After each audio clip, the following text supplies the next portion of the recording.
Chapter ১৯০ বিভিন্ন ক্ষমতার সমাহার। ডিউক নেগানের বিশাল প্রাসাদ, তার ভেতর চমৎকার এক নাচের হলঘর। ব্যানন গ্রামিরের ছদ্মবেশী চিল্যাঙ্গোস তার হাতে রক্তের মতো লাল অর্মি গ্রেপস থেকে বানানো ওয়াইনের গ্লাস নিয়ে দোতলার রেলিংয়ের ধারে দাঁড়িয়েছিল। নিচে নাচের ফ্লোরে মানুষজন নাচছিল, আর চিল্যাঙ্গোস সেখান থেকে চমৎকার পোশাক পরা সুন্দরী মহিলাদের ভিড় দেখছিল। তবে তার চোখে কোনো লালসা ছিল না, বরং তার দৃষ্টি ছিল একটা জমে যাওয়া হ্রদের মতো শান্ত। মাঝে মধ্যে সে আর চোখে ওপরের ঝাড়বাতিটা দেখছিল, আর তার পাশেই দাঁড়িয়ে থাকা ডিউক নেগানকে লক্ষ্য করছিল।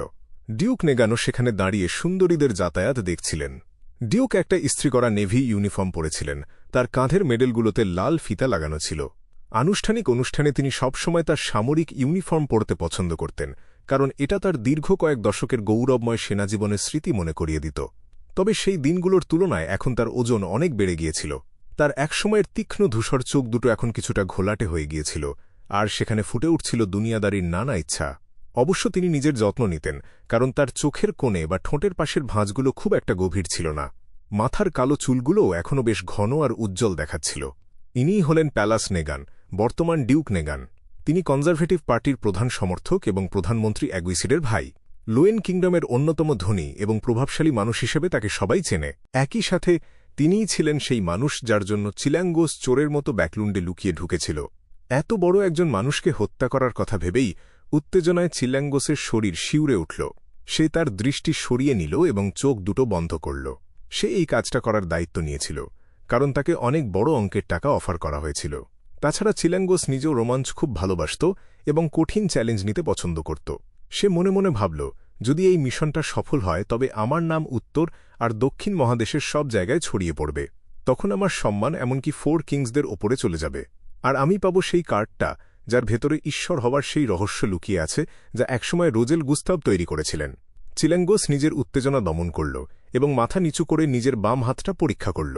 সেখানে থাকা ক্রিপিং হাঙ্গার গ্লাভসটা এখন পুরোপুরি স্বচ্ছ হয়ে গিয়েছিল। খালি চোখে বা হাত দিয়ে স্পর্শ করে বোঝার উপায় ছিল না যে মিস্টার ব্যানন গ্রামির আসলে একটা দস্তানা পড়ে আছেন। এটা সত্যিই এক অলৌকিক বস্তু। চিল্যাঙ্গোস জানত, এই জিনিসটা না থাকলে তার মতো একজন সিকোয়েন্স 6 স্তরের মানুষ কখনোই জলদস্যু অ্যাডমিরাল হতে পারত না। তার মনে পুরনো অনেক স্মৃতি আর কিছুটা আক্ষেপ খেলে গেল। জলদস্যু হিসেবে কাটানো এই বছরগুলোতে সে অনেক বিয়ান্ডারদের সংস্পর্শে এসেছিল।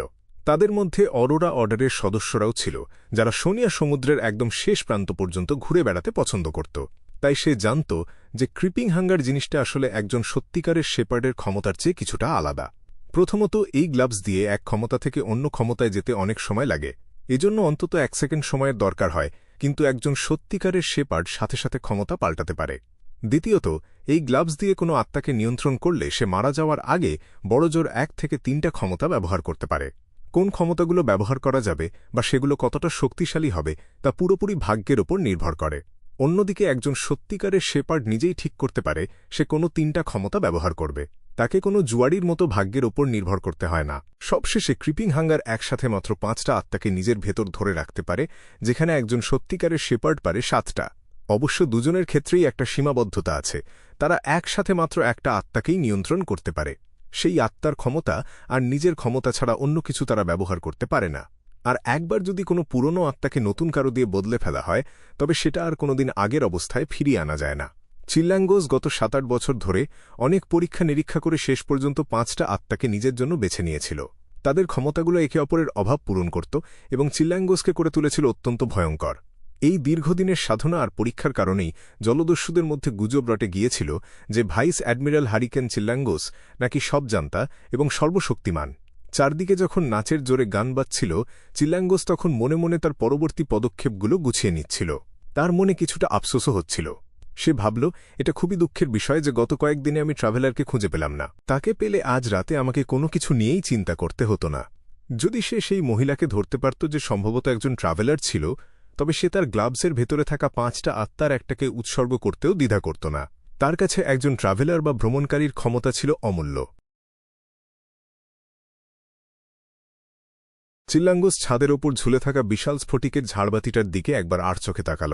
সে ঠিক করল যে আর দেরি করা ঠিক হবে না। বর্তমানে সে যে আত্মাটাকে নিয়ন্ত্রণ করছিল তার একটাই ক্ষমতা ছিল, আর তা হল নিজের চেহারা বদলে ফেলা। অন্য বিয়ন্ডারদের সাথে লড়াই করার মতো কোনো শক্তি এই আত্মার ছিল না। তবে ছদ্মবেশ ধারণ করার ক্ষমতাটা এতই কাজের ছিল যে চিলাঙ্গোস কখনোই এটাকে অন্য কিছু দিয়ে বদলে ফেলতে চায়নি।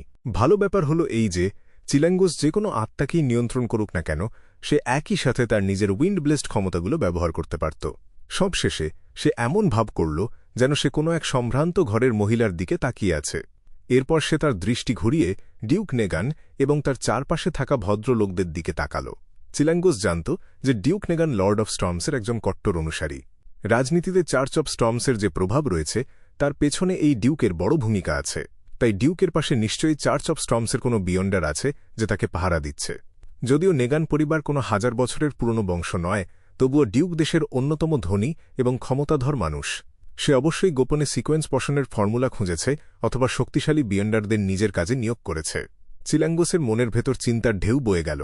সে মনে মনে সব সম্ভ্রান্ত মানুষ আর অফিসারদের বাদ দিয়ে শেষ পর্যন্ত একজনের ওপর নজর স্থির করল।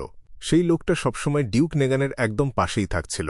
লোকটার চুল ছিল বাদামি, চোখগুলো নীল, এবং সে একটা কালো রঙের টাক্সেডও পরেছিল। তার মুখে কোনো আবেগ ছিল না, এবং সে সবসময় চারপাশের পরিবেশের ওপর কড়া নজর রাখছিল। চিলাঙ্গোস সামান্য মাথা নাড়ল এবং তার ডান হাতটা হালকা করে সামনের দিকে বাড়িয়ে দিল। ঝাঁ করে একটা শব্দ হল। হঠাৎ এক দমকা বাতাস নাচের ফ্লোরের ওপর দিয়ে বয়ে গেল এবং ঝাড়বাতির সবগুলো মোমবাতি নিভিয়ে দিল। আলো আর অন্ধকারের সেই সন্ধিক্ষণে যখন সবার নজর অন্যদিকে চলে গিয়েছিল, তখন সেই বাতাসের ভেতর থেকে কয়েকটা বাতাসের তলোয়ার বেরিয়ে এল। সেগুলো ঝাড়বাতিটা ধরে রাখা লোহার শিকলটার ঠিক এক জায়গায় আঘাত করল। কড়কড় শব্দ করে শিকলটা ছিঁড়ে গেল। বিশাল সেই কাঁচের ঝাড়বাতিটা সজোরে সরাসরি নাচের ফ্লোরের ওপর গিয়ে পড়ল। প্রচণ্ড শব্দে সেটা ভেঙে চুরমার হয়ে গেল এবং চারদিকে মানুষের আর্তনাদ শোনা গেল। কাঁচের টুকরোগুলো চারদিকে ছড়িয়ে পড়ে মেহমানদের গায়ে বিঁধতে লাগল। পুরো হলঘর এখন অন্ধকারে ডুবে গিয়েছিল এবং এই সুযোগটাই চিলাঙ্গোস খুঁজছিল। চিলাঙ্গোসের দস্তানাটা নড়ে উঠল এবং সেটা সোনালি রঙের রূপ নিল। তার চেহারায় এখন এক রাজকীয় ভাব চলে এসেছে, আর তার চোখ অন্ধকারের ভেতর দিয়েও সবকিছু দেখতে পাচ্ছিল। সে ডিউক নেগানের পাশে দাঁড়িয়ে থাকা লোকটার ওপর তার নজর স্থির করল। হঠাৎ চিলাঙ্গোসের চোখ বিদ্যুতের মতো জ্বলে উঠল। ডিউক নেগানের দেহরক্ষী সেই বিয়ন্ডার হঠাৎ এক আর্তনাদ করে মাথা চেপে ধরে মাটিতে পড়ে গেল। সে যন্ত্রণায় মাটিতে গড়াগড়ি খেতে লাগল। সাঁ করে একটা শব্দ হল, আর চিলাঙ্গোস অন্ধকারের মধ্য দিয়ে তীরের মতো ডিউক নেগানের দিকে ছুটে গেল।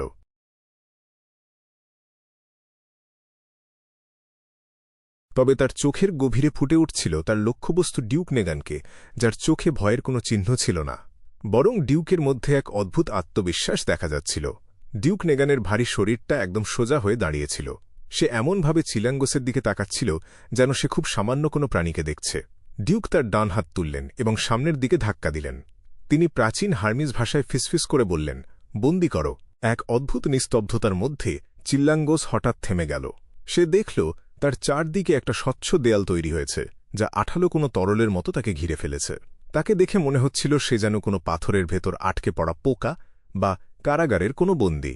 কনজারভেটিভ পার্টির এই নেতা ডিউক প্যালাস নেগান নিজেও একজন বিয়ন্ডার ছিলেন এবং তিনি ছিলেন বেশ শক্তিশালী। ডিউক নেগান আবার নিচু স্বরে কথা বললেন এবং তার ডান হাতটা নাড়ালেন। চাবুক মারো। ফটাফট শব্দ হল।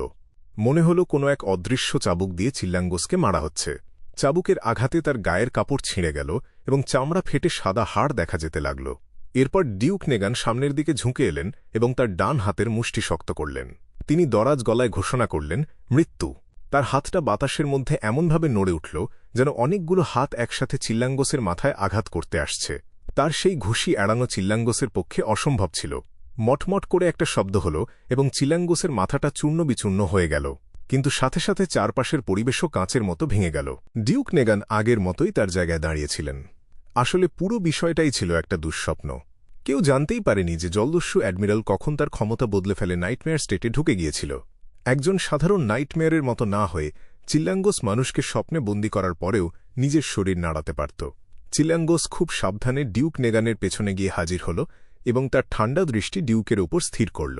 চিলাঙ্গোসের ডান হাতটা বাতাসের প্রচণ্ড বেগে ঘুরতে লাগল এবং সেটা তলোয়ারের মতো ডিউকের বুকের পেছনের অংশে ঢুকে গেল। ভোঁ করে একটা শব্দ হল। বাতাসের গর্জনের মধ্যে চিলাঙ্গোসের সেই ঘুষি ডিউক নেগানের শরীর ভেদ করে হৃৎপিণ্ডের ওপারে চলে গেল। কিন্তু হঠাৎ দেখা গেল ডিউক নেগানের শরীরটা স্বচ্ছ হয়ে যাচ্ছে, ঠিক কোনো আত্মার মতো। সেই অদৃশ্য শরীরটা মিলিয়ে যাওয়ার পর ডিউক নেগানকে আবার হলের অন্য পাশে দাঁড়িয়ে থাকতে দেখা গেল। তার মুখে তখন এক রহস্যময় হাসি ফুটে উঠেছিল।